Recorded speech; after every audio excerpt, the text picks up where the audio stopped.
We're at the Forest of Imagination in 2017, and this is Bushey Norwood, which is on the edge of Bath, and it's an ancient meadow owned by the National Trust.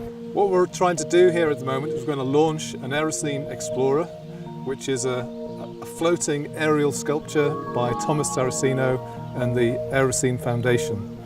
And what this is going to do is tell us about the atmosphere and the climate that's above us here at Bushey Norwood. Aerocene is an environmentally friendly artwork. It's powered by the sun and doesn't use any other kind of fuel or gases. Even its electronics are solar powered. So what we're going to do next is we're going to take the Aerocene Explorer out of its bag, and we're going to inflate it, and then we're going to try and launch it. Right, I'm just tying a knot here just to make sure the Aerocene doesn't fly away.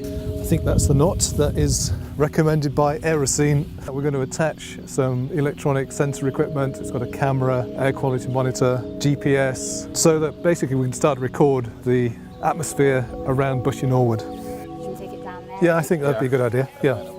It's exploring the idea of flights without power.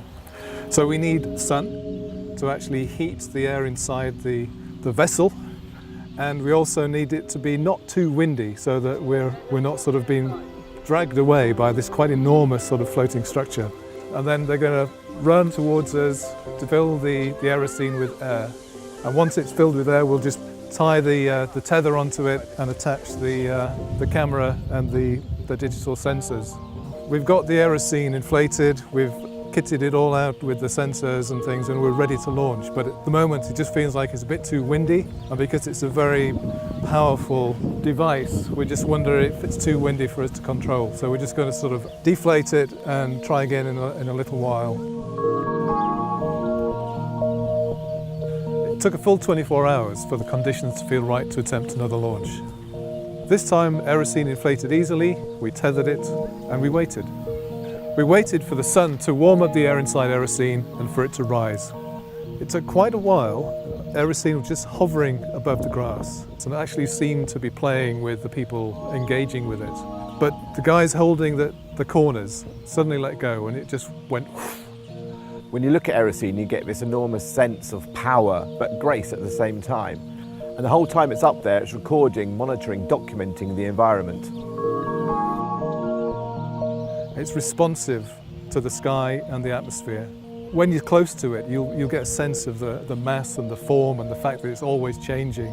It's almost like pulsing with the environment around us, and I think that's very compelling to people who can actually see it close too.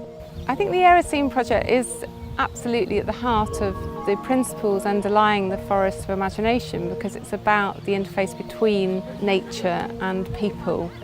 So it's about the way we live on this earth and how we can look after it.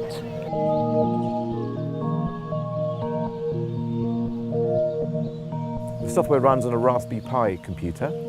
It means it's open source, and we're encouraging people to hack the data that Aerocene creates and make their own applications or visualizations.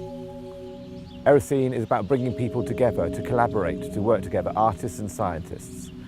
The act of launching Aerocene is a team effort. For me, this has a sort of, as a metaphor really for the ambition of the project, which is about dreaming of a future where we don't use carbon fuels.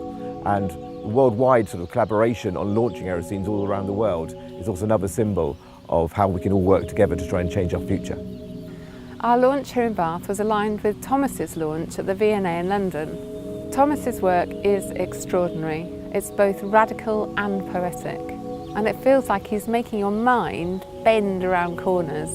And through this immersive and playful experience, he's inviting us to consider serious issues about the environment. What makes Aerocene special is it's almost impossible to describe. There's so many facets to it, but actually it's impossible to really know what it's about until you see it, experience it rising, and you start to see the data and the information that it's sending back to you, to get the whole picture that this is sculpture, science. It's about us engaging with the world around us. Forest of Imagination is all about animating spaces, and Aerocene filled this huge volume at the heart of Bushey Norwood with a spectacle, and something that was memorable and beautiful. It certainly made a huge contribution to Forest of the Imagination 2017.